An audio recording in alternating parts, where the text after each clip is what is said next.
Hello friends, మీకు తెలుసా తెలంగాణలో కూడా ఒక తిరుపతి ఉందని? అదేనండి, మన మహబూబ్ నగర్ జిల్లాలో మన్నెంకొండగా వెలిసిన చిన్న తిరుపతి. ఇప్పుడైతే నేను మెయిన్ రోడ్ నుంచి లోపలికి ఎంట్రీ కాగానే లెఫ్ట్ సైడ్ బ్రహ్మరామదేవి టెంపుల్ అయితే ఉంటుంది, అక్కడైతే ఉన్నాను. ఇక్కడ నుంచి నేను టెంపుల్ దర్శనానికి అయితే వెళ్తున్నాను, వెంకటేశ్వర స్వామి దగ్గరికి.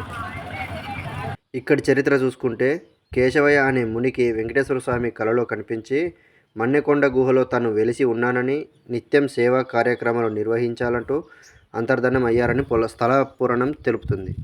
ఆ మరుసటి రోజు కేశవయ్య మన్నెకొండను ప్రచారంలోకి తెచ్చాడు. ఆ తర్వాత చాలా సంవత్సరాలకు ఎత్తైన కొండపై ఘాట్ రోడ్డు నిర్మించి ప్రస్తుత స్థితిలోకి తీసుకువచ్చారు అలహరి రామయ్య. ఇక్కడ కోనేరు, మంచినీటి బావిని కూడా నిర్మించారు. ప్రారంభంలో మునులు తపస్సు చేసే స్థలం కాబట్టి మునుల కొండగా పిలువబడి తర్వాత కాలక్రమేణా మన్నెకొండగా స్థిరపడింది. మన్నెకొండ దేవస్థానం రెండవ తిరుపతిగా పిలుస్తారు.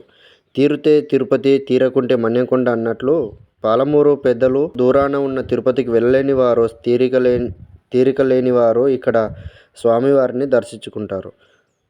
బ్రహ్మోత్సవాల సమయంలో గుట్టపైకి బస్సులు వెళతాయి. మామూలు రోజులలో రాయచూరు ప్రధాన రహదారిపై దిగి అక్కడి నుంచి ప్రైవేటు ఆటోలు ఉంటాయి, వాటిపై నుంచి కొండపైకి వెళ్ళాలి.